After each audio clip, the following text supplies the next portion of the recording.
Hello, hi everyone. Hope you can hear me well. I am Lisa Ridley. I'm a senior AI programmer. I work for Ubisoft Reflections, and thank you all for coming here for my talk on delivering a performant living world in the mobile VR setting for Assassin's Creed VR. I want to take a quick moment to give a shout out to all of the teams that were involved in the feature and the project as well. And especially a huge shout out to Electric Square for helping us build some of the core systems that I will later mention in this talk. So I said this talk is about living world. But what is living world? There are pretty much all of the entities, all of the NPCs that you can see in the world. They kind of like set the tone and the atmosphere, right? Living world also means they are, it's pretty much all of the systems that allow the player to interact with the said NPCs. We are a VR game, so for us, immersion was another like really big thing. We wanted to make the player feel like they're walking down the streets of Venice, they went back into ancient Greece, or they are experiencing the American Revolution. We're an Assassin's Creed game, so obviously living world for us also means stealth. We brought back the social stealth. If you're familiar with the franchise as well, we allowed the player to go in, blend in with the crowds, it kind of and like make the player feel like they are this true master assassin. Like, yes, I'm actually living the fantasy. I can get my hidden blade out and I can blend in with the crowds and go and assassinate my targets. So this talk is going to be split into two big kind of like sections. On the first half, I will be focusing on the performance side of things and all of the like core different systems and tricks that we've done to stay within our budget. And then on the other half, I will be talking about the reaction side of things, like how are we allowing our player to interact with these NPCs that you're going to see on the screen.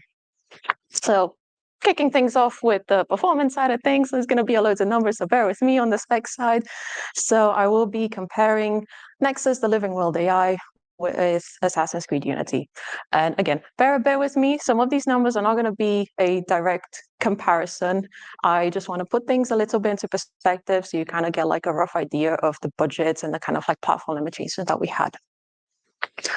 So Nexus, just kind of like a quick reminder, it was launched for the Quest 2 and the Quest 3, whereas Assassin's Creed Unity, it came out on PC, PS4, Xbox One, and whatever other consoles were part of that generation.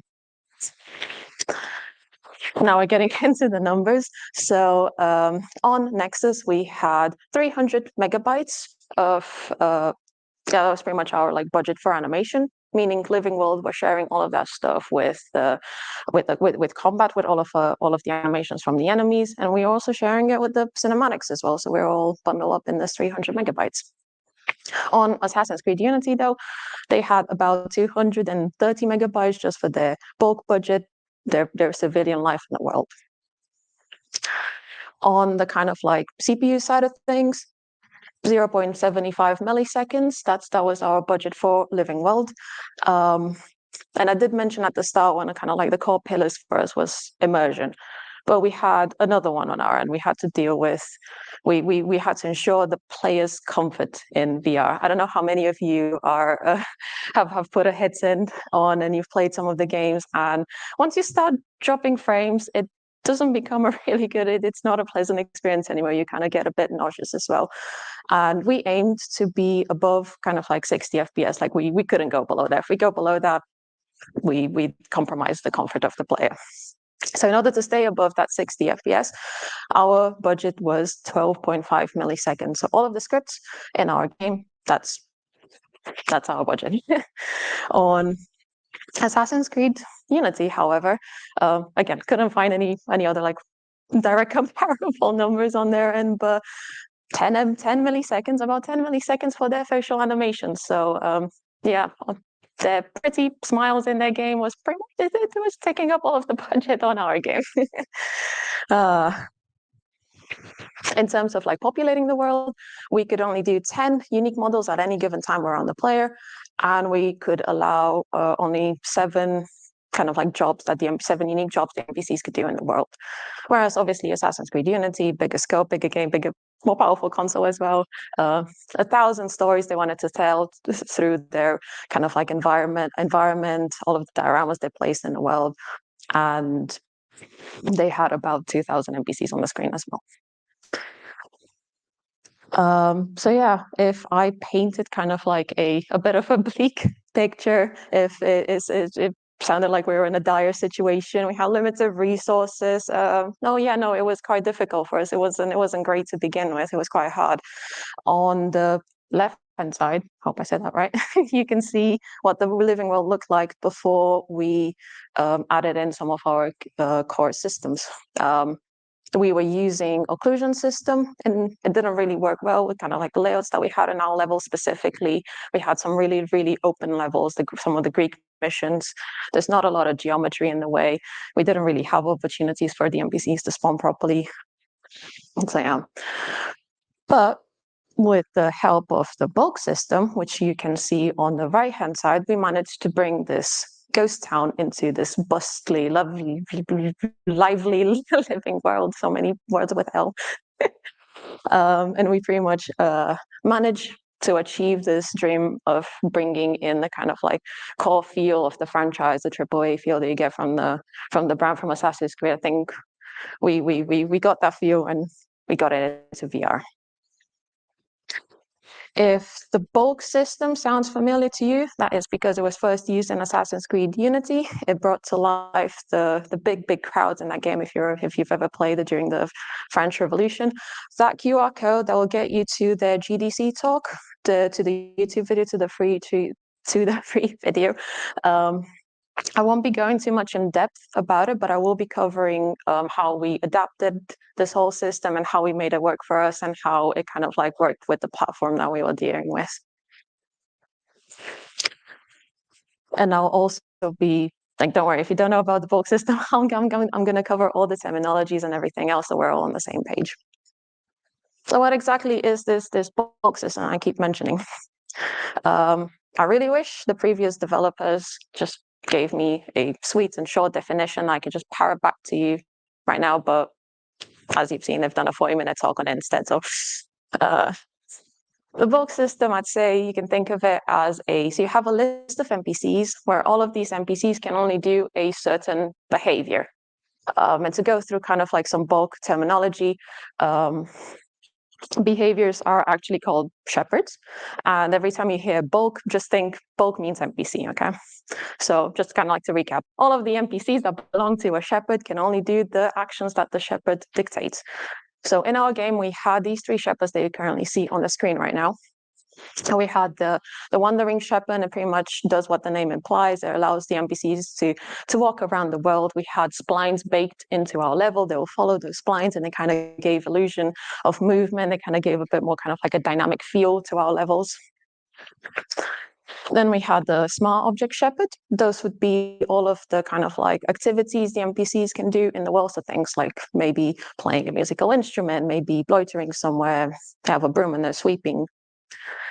And finally, we have the crowd shepherd, another one where the name is quite self-explanatory. The NPC would just be stationary, it'd cycle through a couple of like animations, and they will give the illusion like they are reacting to this central focal point in front of them, like they're a crowd reacting to a speaker or some sort of event happening in front of them. So on top of these shepherds and everything else, another key important thing of the bulk system was the behavior loading that came with it. And it would divide the NPCs into these 3 different tiers. You can think of them as these bubbles around the player. And the closest one with the range of 8 meters would be the autonomous NPC. Then we get the puppets at 48 meters. And then we would have the lowest NPCs, the super far away one from the NPC at 18 meters. And the next few slides, I'll go through kind of like what each level means and then kind of like key differences between them.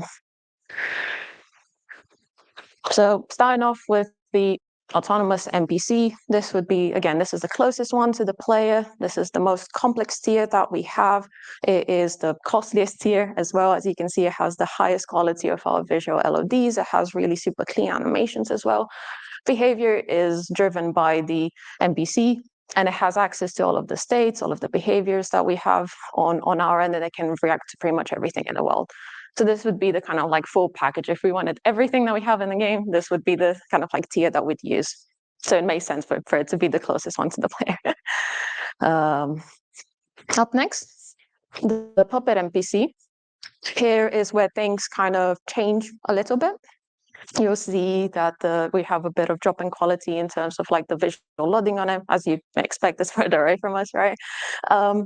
And I'm not sure how visible it is on this, but the animation do get a little bit choppier, and I'll explain that later why that's happening. The behavior is driven, instead of being driven by the NPC, is driven now by the shepherd, and we've heavily limited the amount of like behaviors that can now do. We kind of simplified what they can do, and they have less things that they can react to in the world. And finally, the low-res NPC, the one that's like furthest away from the player, they're kind of similar to puppets, reduced, again, quality of the LODs and the animations. They're extra choppy. They're not looking amazing. But yeah, they're pretty much this very cheap, simple, kind of like pretty empty shell that we put really far away from the player. Super limited behaviors, again, extra simplified, but we have them there so we can still give the kind of like impression of like, oh yeah, this density really, really far away from us. On top of the bulk system, we had, well, there are more systems that helped us reach our kind of like target budgets, but there are 4 of them that I like to be showing to you today. So I'll be going over the animated instance renderer, the pooling system, the burst compiler, and the load controller. So let's kick things off with the animated instance renderer, and bear with me, we're going to go through numbers again. Yay. So animated instance renderer, what does it do? It allows us to render multiple NPCs in a single draw call. So kind of like a bit of a story time.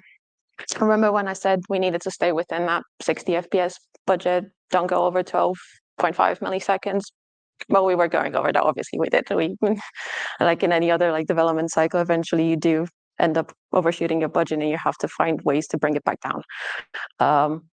So we thought maybe we can move things from the CPU onto the GPU.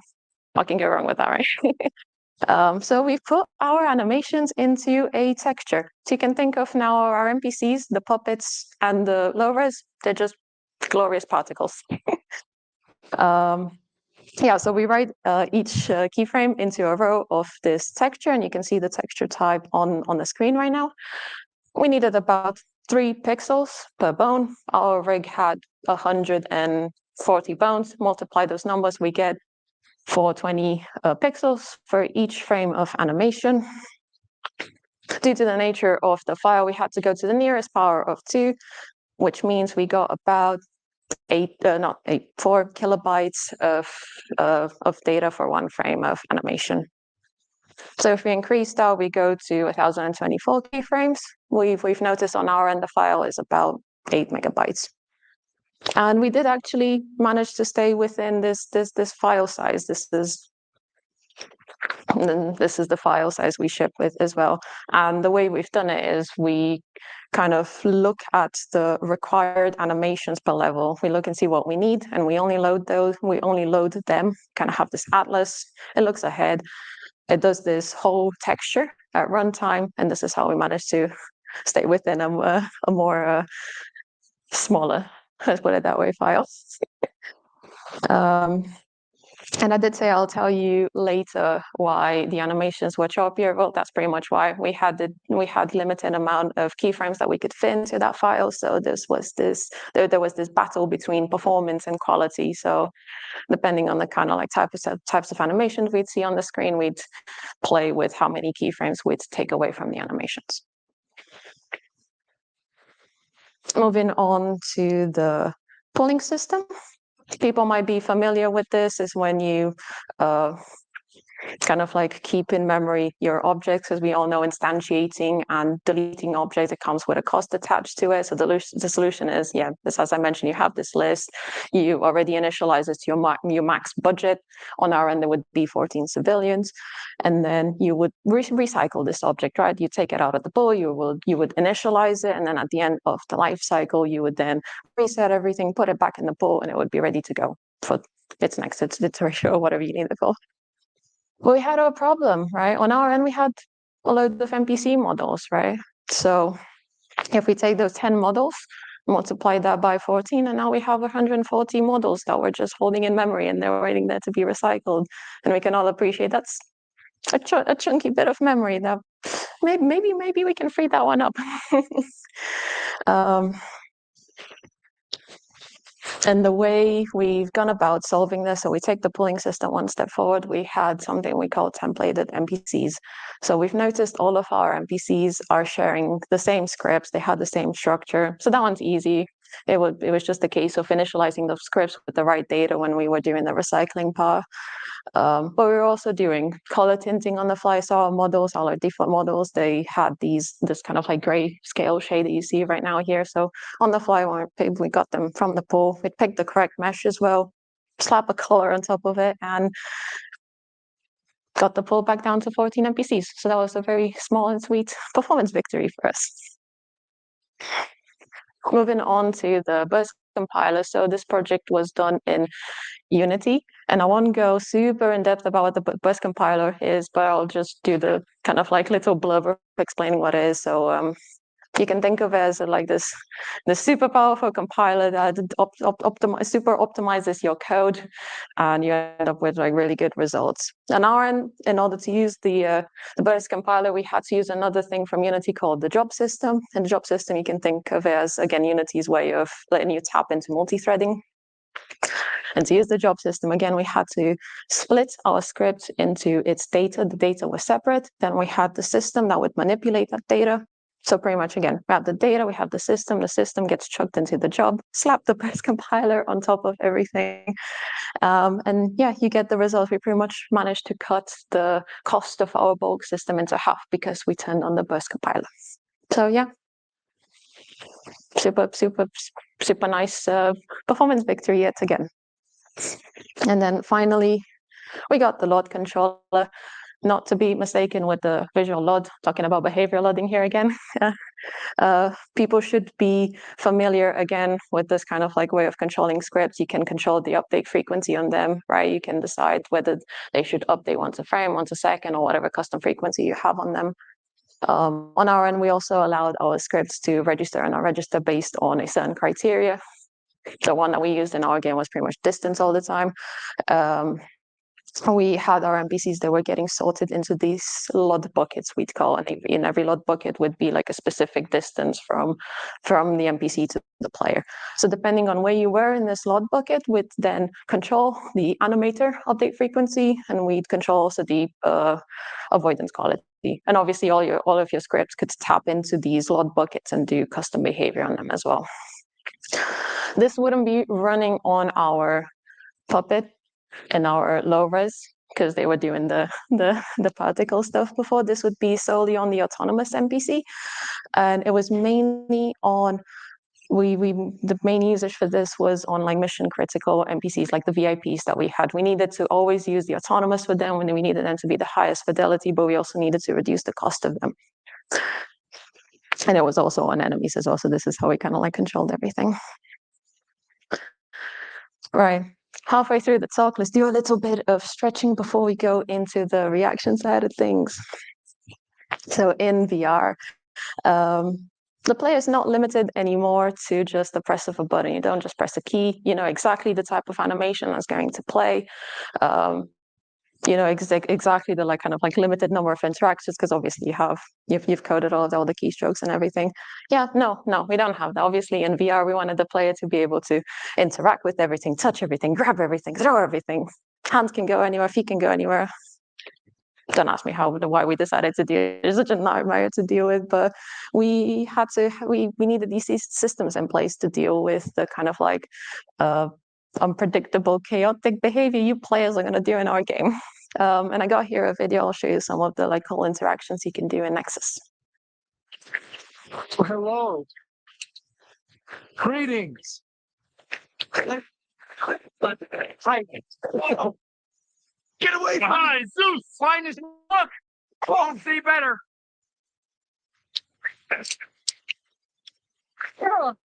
Are you all right? Do you need aid? There is no need for that. Oh. What? What the? What the? Finding a problem. Good to see you. What the? Hello. Let go of me at once. Let go of me at once. Let me take a look. Let me take a look at Get me out of it. You just talked it out again. Whoa. Get your hands off. No. Right, so you can be complete menaces to our NPCs.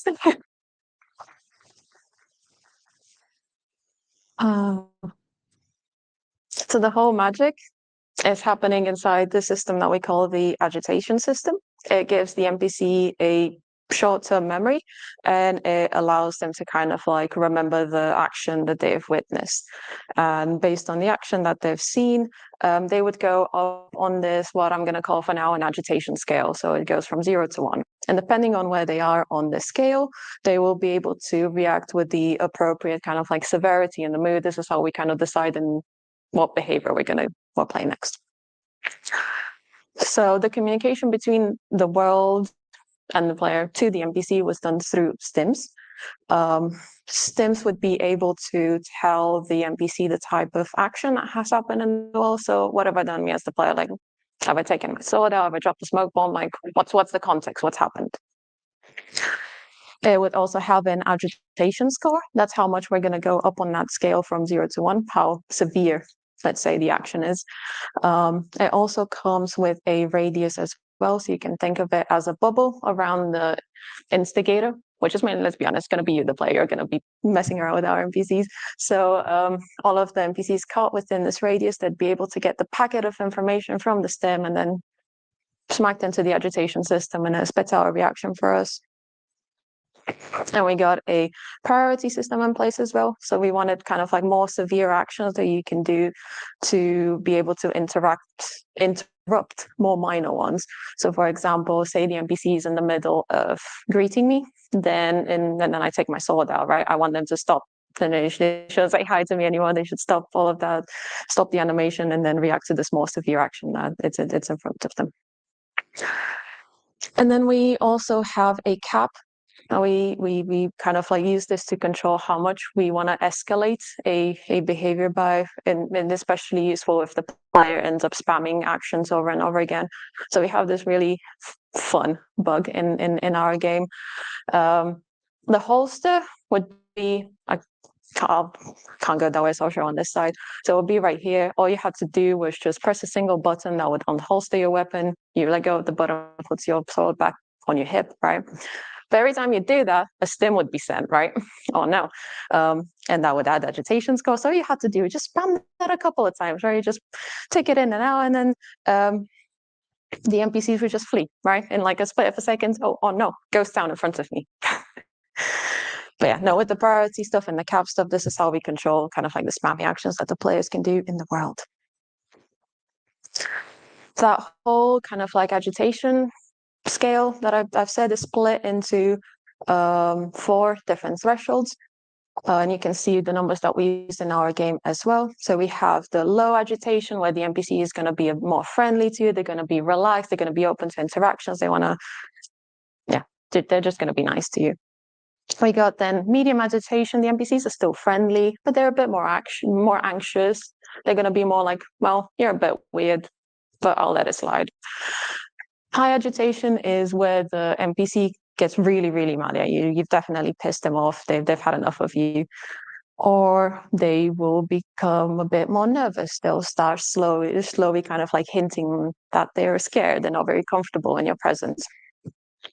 Which leads us into the scared behavior at 1 agitation. Self-explanatory. That means we're just going to flee. We want to get the hell out of here, right? We're fleeing or we're cowering, we're scared. So our poor designers had to go in and customize all of the animations and the barks per these 4 different thresholds. And it gets worse. Bear with me. So let's do another recap. So I've simplified a bit the whole diagram that we have internally. So the action would contain the cap, the agitation to add, the priority would be in there. But like I said, I simplified it a little bit. We would also check to see what kind of NPC you are. So you can think of the archetype as the like personality of the NPC. This allowed us to kind of like have different NPCs react, like witness the same thing and react in unique ways. And it was especially really cool to see like mission critical NPCs like have their own kind of like special barks. So imagine you're, I don't know, you're Ezio and you're killing someone in front of Leonardo. You don't want him to flee. You don't want him to behave like a standard civilian. You wanted him to have like bespoke animations and barks to it. So once we check the archetype, that's when we actually get inside the agitation pool where I've said the animations and the VOs can be customized per their 4 thresholds. So this was heavily data driven. The designer had to go in and set up everything manually. So for all of the actions in the world that we had, for all of the archetypes that we have, for those 4 different thresholds, go manually and put in all of the animations. They handpicked everything, our animations, our VOs, but it was all worth it in the end. It was all worth it because we now have variation and we can now have really unique and flavorful interactions between the player and the NPC. To kind of show you the agitation system, kind of like give a demo of it. So here the NPC is in the relaxed state, they're friendly, they're nice. I wave at them, they wave back, they'll say hi as well. You'll have to trust me on that. But now let's be a little bit more mean to them. I'm going to push them. I'm going to be nasty to them. And I'm going to play the reaction and I'll be like, I don't know. Oh, sorry, I didn't see you there, or whatever barks we have. But now I'm going to attempt to wave at them. And look at that. They're not waving back at me. They're like, well, you playing at? You've just pushed me. I'm not going to be nice to you. I'm not going to be friendly anymore to you. So this is how we allow the player to kind of like pick and mix their interactions, and we're pretty much guaranteed, because we have so many thresholds, we have so many animations and all of the hard work that our designers have put into it, we are almost guaranteed to have a different reaction. The player will see a new set of animations, new barks, and it's just a really, really, really good experience for them. Everything I've mentioned so far was how to agitate our poor NPCs, how to get them really stressed, but we also had a system in place to kind of like de-escalate the situation. So decay would happen when us as the player would leave the field of view of our NPC, and then we'd put a little bit of distance between us and them. Scripts also were allowed to kind of like lock and unlock the agitation. We didn't want to accidentally say we are in the middle of a reaction, or we have a more kind of like, we have a longer behavior. We didn't want to accidentally meet the criteria for decay and then start decay. We wanted to be able to lock that. So whenever the scripts were done with their thing, they can unlock the agitation, we check the criteria, and then the decay would happen. Based on the graphs that you see on the screen, we were able to tell kind of like how much decay we need to like drop from our agitation. So our designers were able to select or like to pick how long it will take to go from 1 agitation to 0 agitation. They'll tell us how long in seconds that would take. So that gave them really good control of like, maybe they want agitation to decay a little bit slow and we are at the higher tiers, right? We want it to kind of like stay a bit longer in that range. Or maybe when we are kind of like in the low agitation, we want it to be a bit more steep. We want it to just go immediately back to 0. So it gave them a good control of like how fast things should be de-escalating. The only kind of like exception to the rule would be our scared behavior, the fleeing and the cowering. Once we've entered the state, once we're scared, we don't want to, we're never going to leave it. We're going to be in a permanent state of being frightened. So if an NPC is cowering, we can't interact with them anymore. We can't push them, we can't grab them. They're like in a permanent state of like being anxious. That hits home. And we let our despawn criteria kick in eventually. And the same for fleeing. We try to find the nearest point off the map if you're familiar with our game, with Assassin's Creed, we normally have those kind of like Animus walls, like this shows the edge of the map. Find the nearest point, we flee there, and again, our despawning criteria are going to kick in. So to kind of like wrap things up, I've provided here a couple of QR codes of some of the things I've mentioned throughout the talk. So you'll find the first one is the GD talk on Assassin's Creed Unity, the bulk talk. The next one is going to be on the animation instance renderer. Unity did a really, really cool blog, and that was our inspiration for that. And then if you want to learn more about, I did mention Burst. If you want to learn more about it, I got the Burst user guide up there as well. But to kind of like go through a couple of takeaways, and I kind of spoiled the first one because I forgot. I've put them to like be on one after another. Don't sacrifice immersion in your game. That's the first takeaway from me. Don't sacrifice and make your player feel like they're part of the world that you've built, right? With the AI that we have in the world, make them feel like they're part of the world, they're part of the law, they're in there. Make them experience the tone and the atmosphere. Don't sacrifice immersion. And from the tech side, in order to achieve that, we reduce the NPC complexity with distance. We've seen how we do that with all of the behavior loading that we're doing and the load controller. We bundle up the NPC logic as well. We do that for the animated instance rendering. The shepherds are doing that, but Burst compiler is doing that too. And if you need a little bit more performance squeezed out of it, just recycle your stuff. It might help, right? And I'm not really a social media person, but feel free to reach out to me on LinkedIn. Any questions or anything else, or any follow-up stuff, show me all the cool things you're doing. I'm more than happy to have a look and have a chat. And yeah, that's everything. Thank you.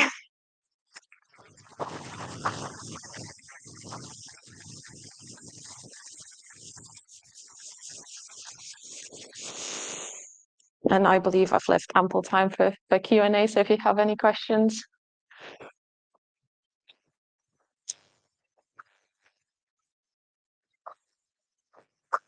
Hi, and thanks for the talk. It was lovely. Thank you. I have two questions. Yeah. One of them is pretty simple.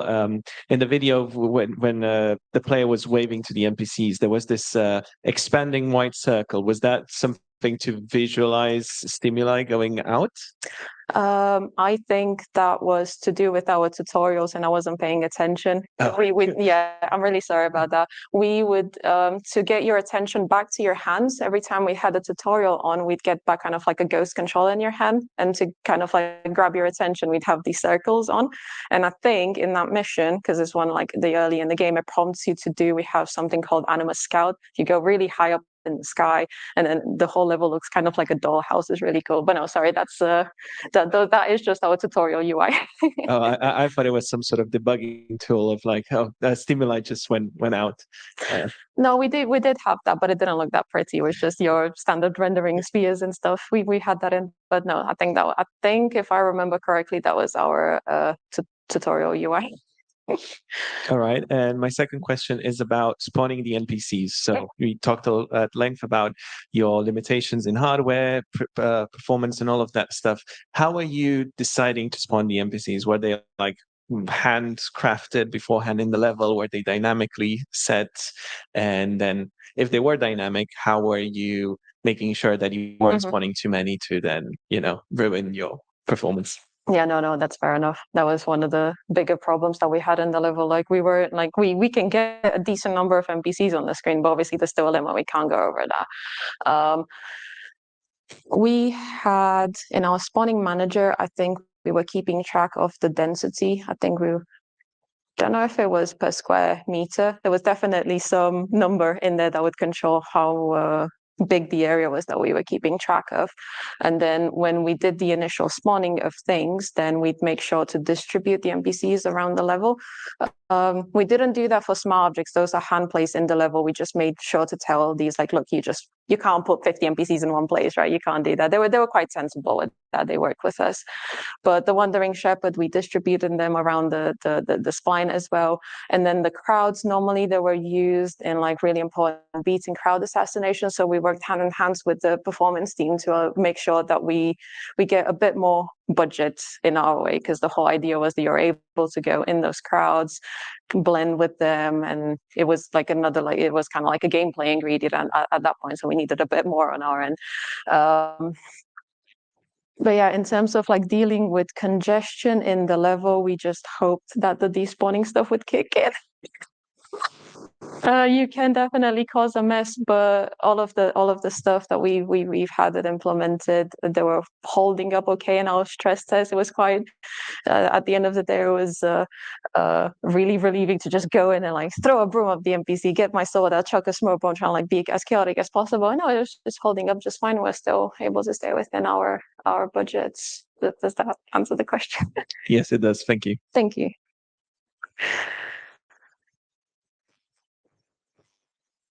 Can you share what type of numbers did you have of each type of NPC, the autonomous, the puppet, and the low res at any time in the game?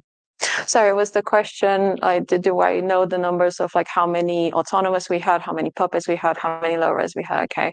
Autonomous is a simple one. We could only do 14. So if we ever go beyond that, those NPCs would just not transition to autonomous, which wasn't great. We had that. Okay, we had some levels where initially the crowds were just too big. There were way too many people around us, and then you'd see the puppet, like you saw already, like the quality on it is like it's extremely visible when it dropped. So yeah, we again work hand in hand with our designers, reduced kind of like the numbers, or even like left a little bit of space in between the crowds. But in terms of the other numbers, in terms of how many puppets and low res, I actually don't know numbers off the top of my head. I can tell you, however, from 14 NPCs on the screen, we went to about kind of like 40 to 50-ish NPCs. And then the rest of it would just be split into those two thresholds, depending on where they are in the world. They weren't really costly, so they weren't necessarily a problem. I don't think we kept track of them. The autonomous was the main offender in our games. That's the one where like, yeah, no, just 14 of them.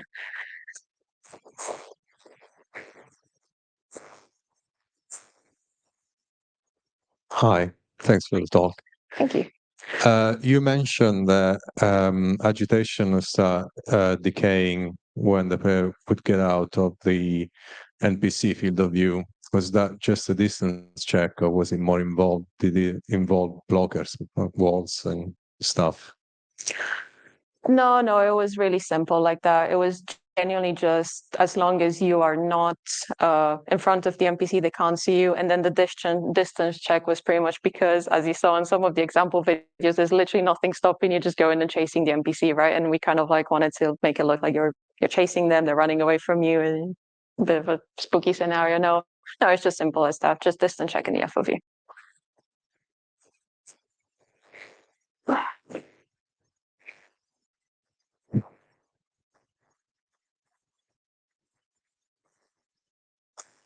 Hi, thank you for the talk. Amazing stuff. I just want to ask one and a half, two questions. The first one is when the NPCs are walking using the shipper system you talked about, if the player pushes them or stands in front of them, they're going to go out of their slides. I'm sorry, can you repeat that? I can't really hear you. Sorry. When the NPCs are walking in their splines, in their routes, and the player stands in front of them, they're going to go out of their splines, right? Out of their way, basically. So sorry, you were saying if I am walking towards the NPC, the NPC is going to try to avoid me. Yeah. Yes, we use Unity's built-in avoidance for that. So there's a still slim chance, depending on the speed, if you walk too fast, you'd end up having a collision anyway. We didn't do anything complex, and now we didn't have the. Yeah, I was. My question was, these agitations and avoidance stuff you did. Were they using the same shippers and LOD system as well? So, for example, if I understood correctly, your shipper system is some NPCs do the same behavior, right? Have the same behavior. They have the same shipper that is basically telling them what to do. So that's when we started simplifying things a little bit. So all of the really complex interactions that you see on the autonomous side, we didn't necessarily map all of those onto the puppets, because you pretty much needed to be very, very in very close proximity to the NPC in order to do that. And most of the time they'd be stationary, they'd react to you, they'd do the animation, and it was what it was. I think we can't remember off the top of my head if we allowed the animation to play into the puppet and then they'll resume the shepherd, or if we blended into the like original anime, like we just blended the position into the. I can't remember off the top of my head. It's one of those two. The only kind of like biggest stims that we allowed the puppets to react to was stuff that would instantly trigger flee, instant run. Like if combat started near us, if I chucked the smoke bomb, like those would be the ones that would be like, okay, you will now drop everything you're doing, get off the map, try and despawn, and then we'll safely respawn you once the player is gone. Thank you. Thank you.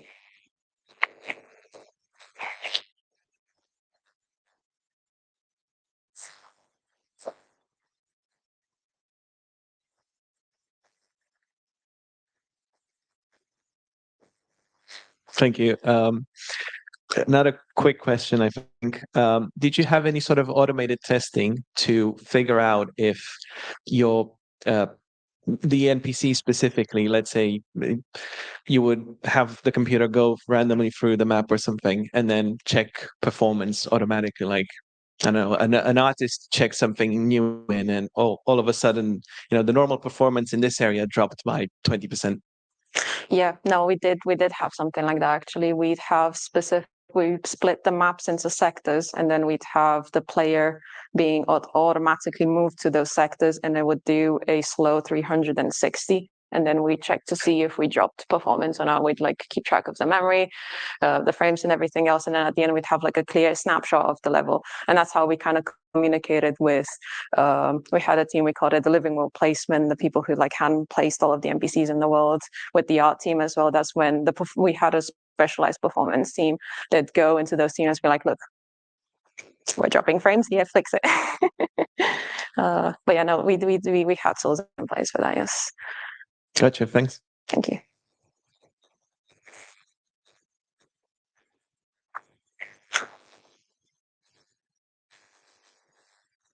Any more questions? No? Well, I'll let you get. I'm in meeting mode now. I'll let you get back your 3 minutes. Bye.